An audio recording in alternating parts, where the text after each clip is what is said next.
Bonjour à tous, j'espère que vous allez bien, je suis ravie de vous retrouver aujourd'hui.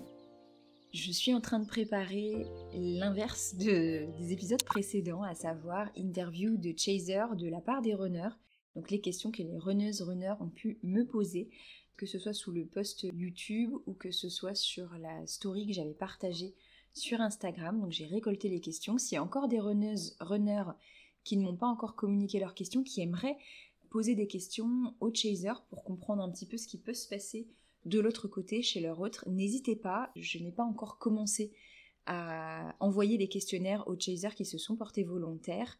De ce côté-là, normalement c'est bon, je crois que j'ai suffisamment de volontaires. Aujourd'hui, on va parler d'un sujet qui m'a été demandé, qui je pense pour le coup s'applique aux deux polarités, à beaucoup de moments du parcours. Il s'agit de comment apaiser la souffrance dans les moments difficiles.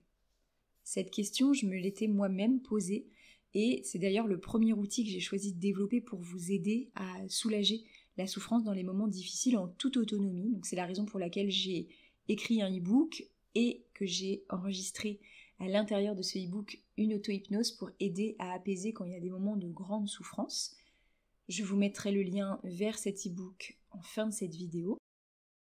Mais au-delà de ça, comment faire quand vous êtes seul face à ces moments de souffrance ? Ça va paraître un peu bateau, mais en réalité, le premier conseil que j'ai envie de donner, c'est accepter cette souffrance et ne pas essayer de lutter contre. L'humain a toujours peur de souffrir et c'est normal, hein, on est tous construits comme ça, c'est naturel, on n'est pas masochiste. En tout cas pour la plupart, donc on va éviter le plus possible la souffrance, qu'elle soit physique, qu'elle soit émotionnelle, peu importe, on va toujours essayer de trouver une solution pour ne pas souffrir. C'est la raison pour laquelle on arrive sur Terre avec un ego, qui est la part de nous qui est en charge de nous défendre, de nous protéger et qui, avec le temps, va devoir s'adapter parce que plus on grandit sur un plan personnel et spirituel, plus la défense, la protection de notre ego ne sera plus adaptée à la protection dont on a besoin. Donc la première étape, c'est de s'autoriser à ressentir, à accueillir les émotions qui montent.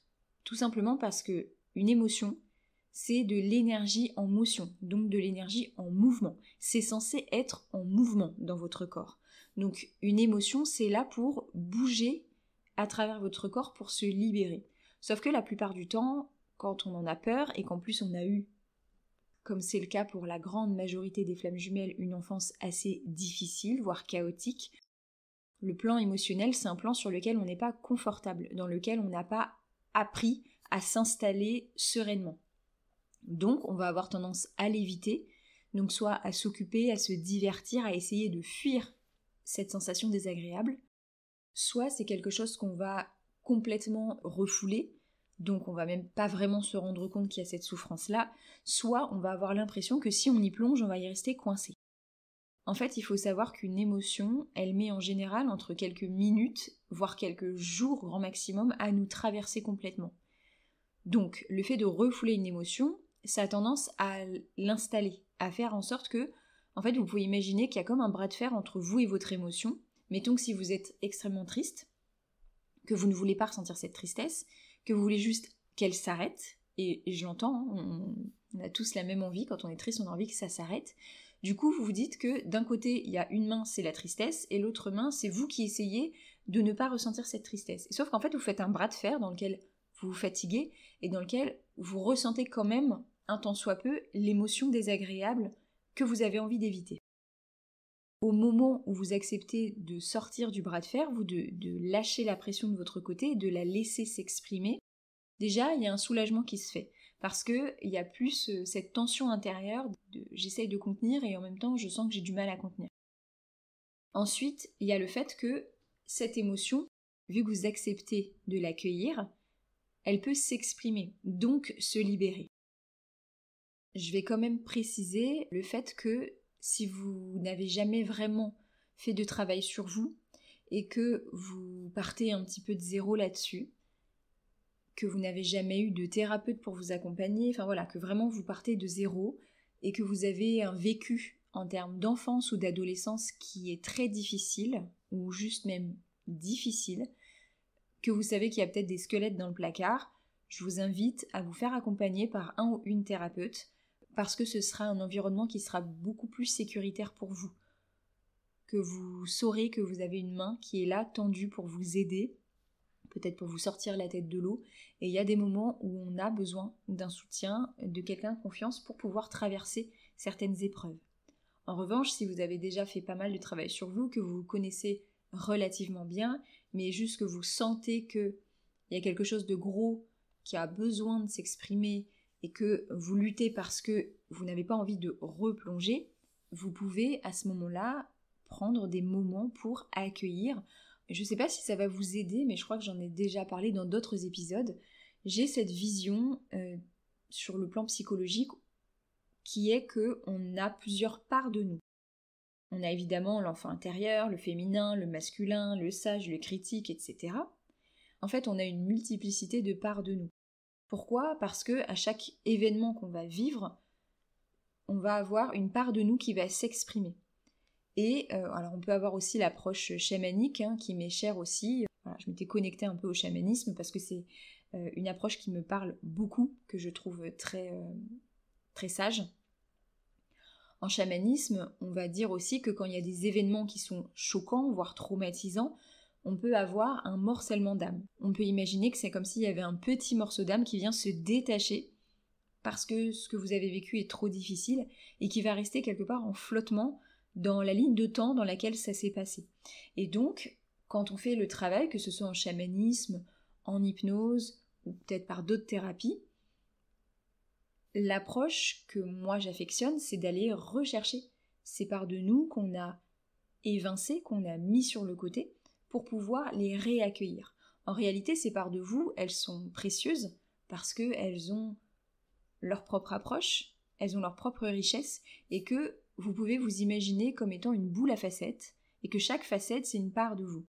Vous êtes multidimensionnel, vous êtes extrêmement riche en termes de personnalité.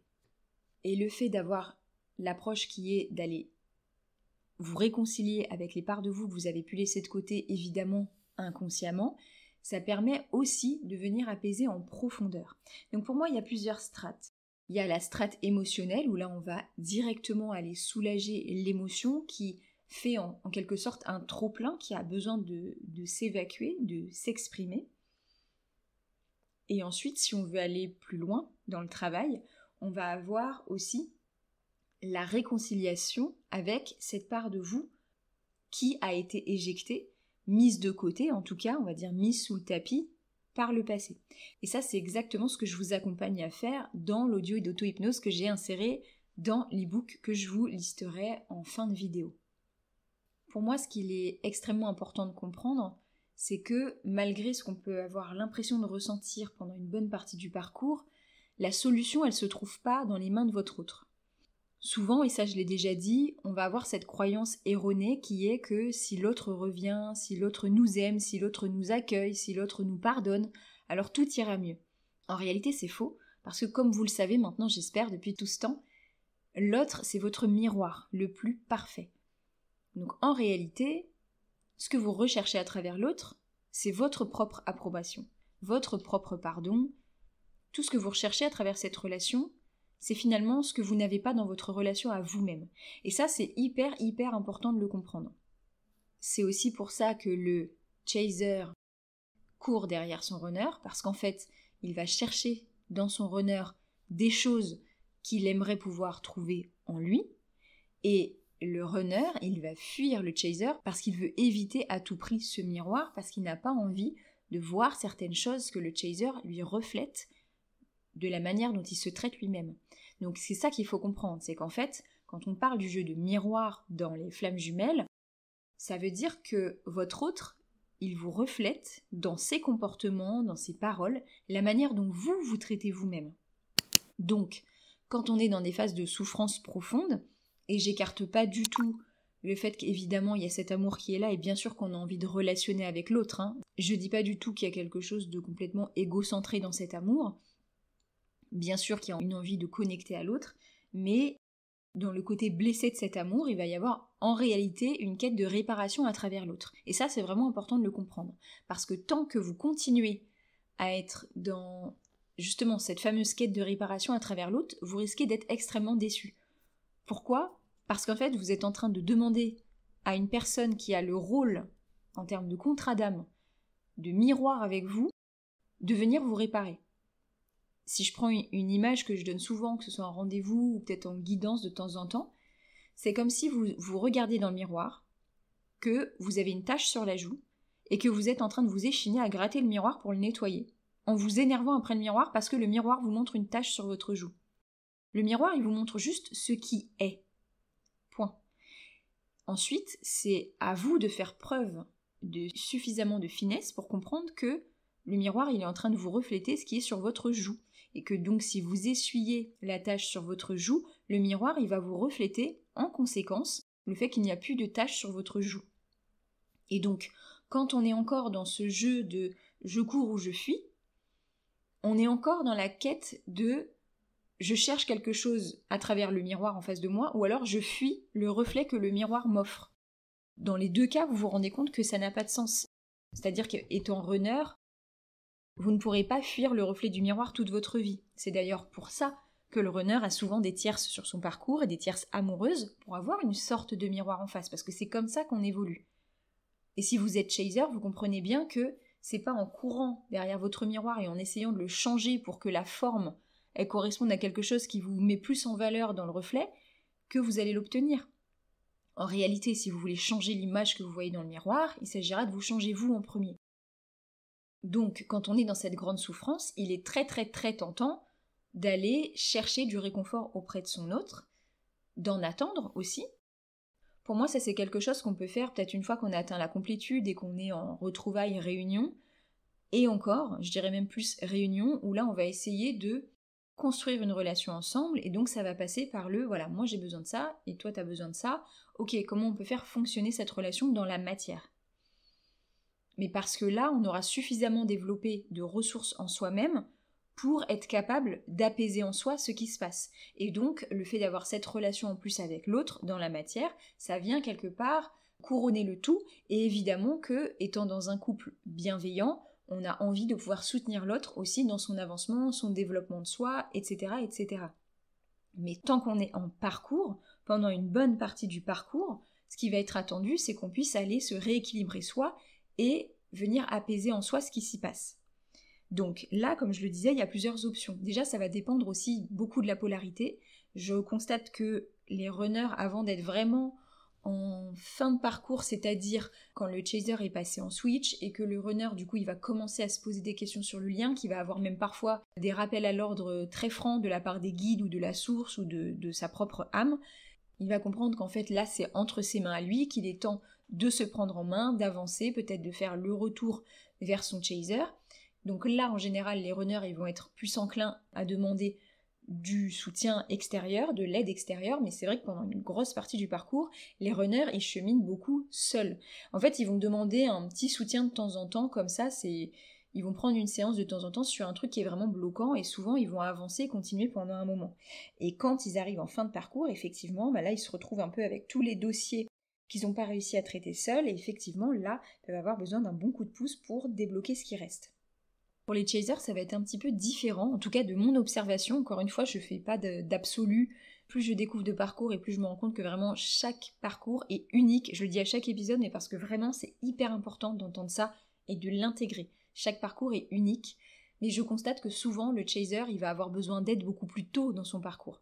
Peut-être parce qu'il commence le travail en amont et que c'est lui qui commence la course de relais en premier, mais souvent il va avoir besoin d'aide et d'intervention extérieure bien avant. Donc souvent le chaser, quand il arrive en switch par exemple, en fin de parcours, il a déjà fait beaucoup de travail, vraiment beaucoup de travail, que ce soit sur le karma, vie antérieure, que ce soit sur son transg, que ce soit sur ses blessures d'enfance, que ce soit sur tout ce travail émotionnel, réintégration des parts de soi, etc.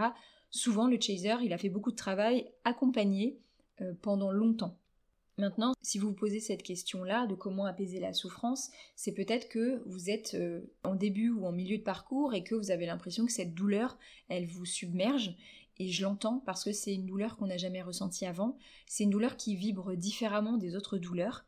Pour moi, une info capitale à comprendre, c'est que votre autre, il va, allez, on va dire à 90%, vous faire ressentir des émotions, des sensations que vous avez déjà vécues dans le passé et à 90% avec vos parents ou vos figures parentales.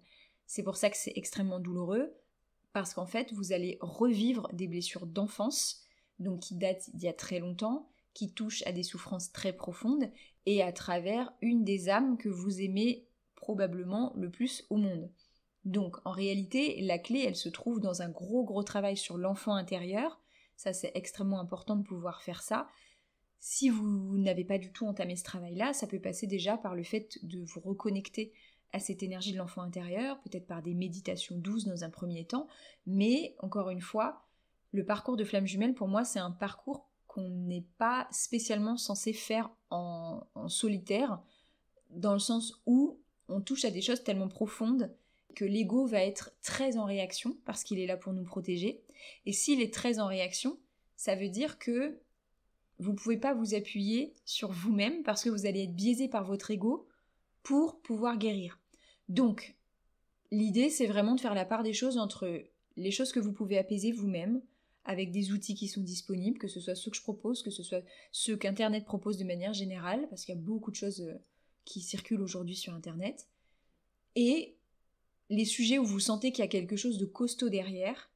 En général, c'est les sujets qui vous font le plus peur, c'est ceux où vous vous dites « Oh non, ça j'y vais pas parce que voilà, c'est pas important ». En général, c'est des sujets importants, et c'est peut-être même des sujets clés.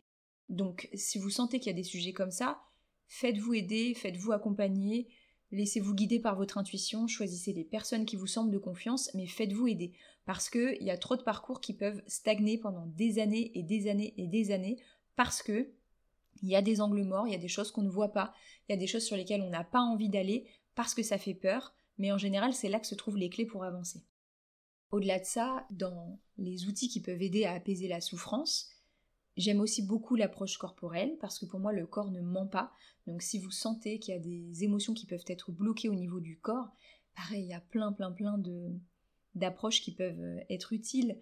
Tout ce qui est de l'ordre de la kinésiologie, même de l'ostéopathie, selon les ostéopathes que vous trouvez, il y en a qui travaillent beaucoup dans l'énergétique sans forcément le dire.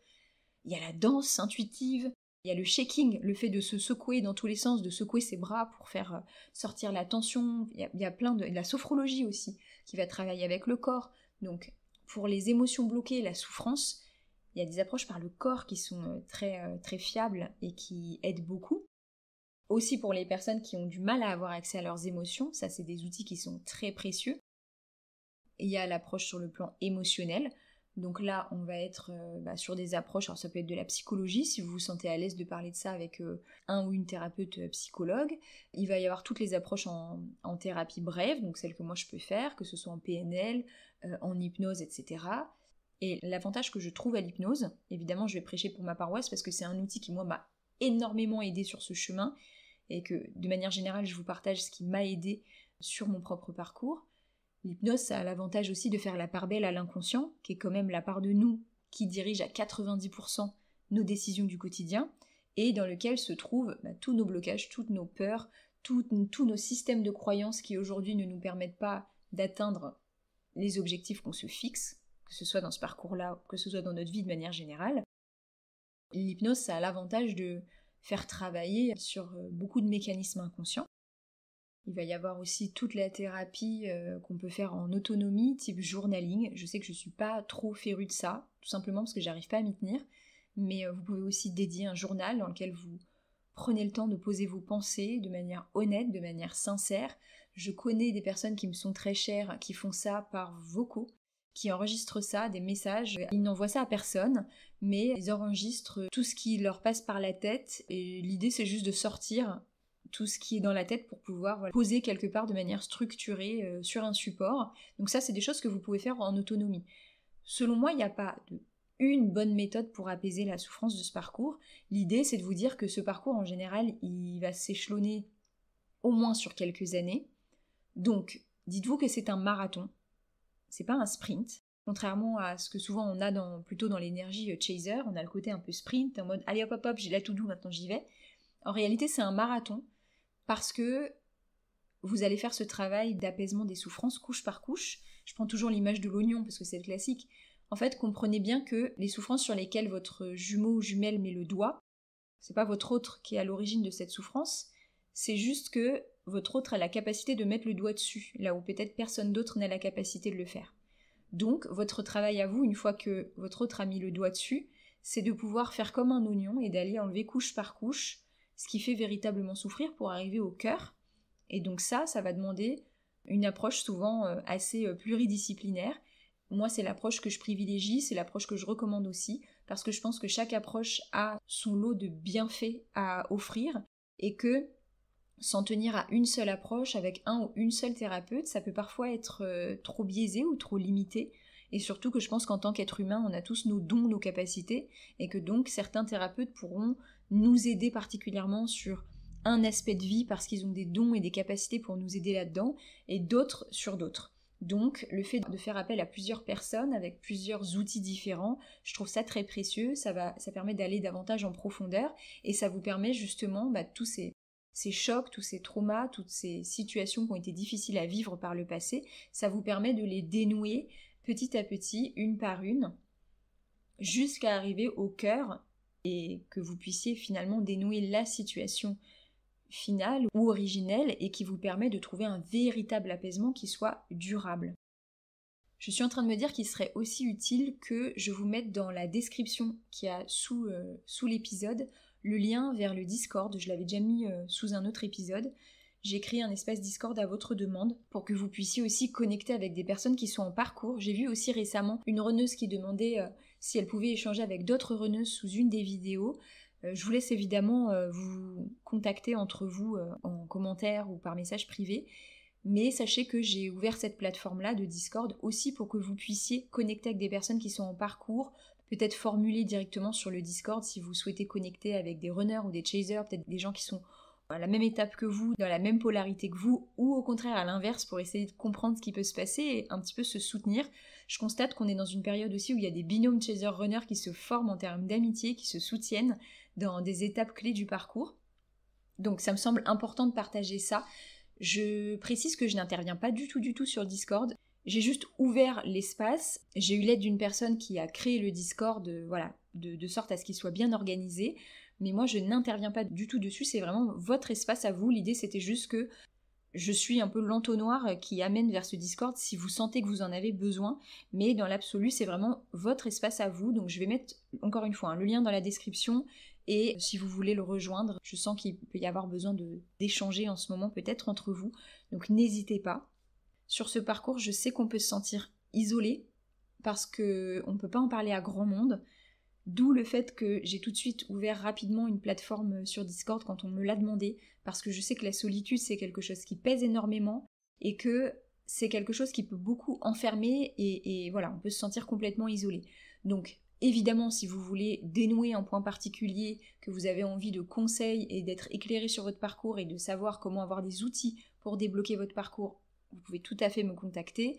Vous avez toujours mes coordonnées dans le lien de description pour prendre rendez-vous si vous le souhaitez. Et au-delà de ça, si vous souhaitez connecter avec des gens de la communauté, il y a cette plateforme Discord qui est là à disposition. Donc je pense que le plus important, c'est surtout d'être bien entouré sur ce parcours, parce que je sais que ça peut être très isolant, qu'on peut se sentir complètement dingue, qu'on peut avoir l'impression qu'on perd la tête, et au final, qu'on soit sur ce parcours ou qu'on soit juste sur un parcours qui ressemble énormément, c'est pas tant l'important. L'important, c'est surtout de sentir qu'on est épaulé, qu'on peut traverser en toute sécurité les épreuves qu'on traverse.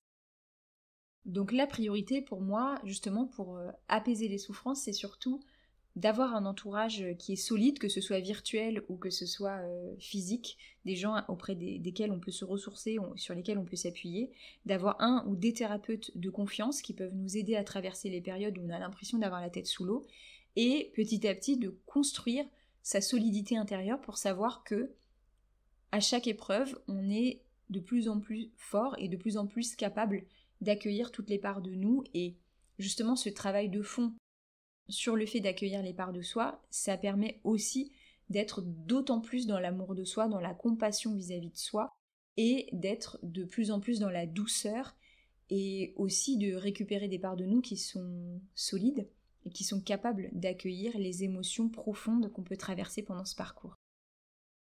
J'espère que ces pistes vous auront aidé. C'est un épisode qui est un peu plus généraliste et je me doute qu'il y a des personnes à qui ça parlera et d'autres moins. Je vous parle encore une fois de ce que je connais. Je ne connais pas tout, donc s'il y a aussi des thérapies qui vous attirent, qui vous parlent, sur lesquelles vous avez envie de vous pencher, allez-y. Je pense que c'est important de beaucoup se fier à son intuition. Pour moi, ce parcours, c'est aussi un retour à soi et à son soi divin, c'est-à-dire connecté au divin, c'est-à-dire connecté aussi à son intuition.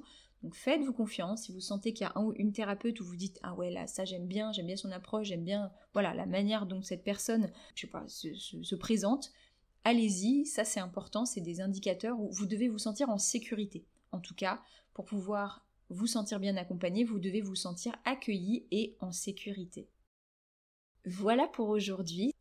Je vous mets évidemment le lien vers le fameux e-book que j'ai créé pour justement apaiser la souffrance plus facilement avec l'auto-hypnose que vous avez juste à écouter et à vous laisser guider pour ressentir de l'apaisement que vous pouvez faire autant de fois que vous le voulez. Je vous remercie infiniment de m'écouter et d'être de plus en plus nombreux à être là avec moi. Je vous dis à très vite et en attendant, moi, je crois en vous.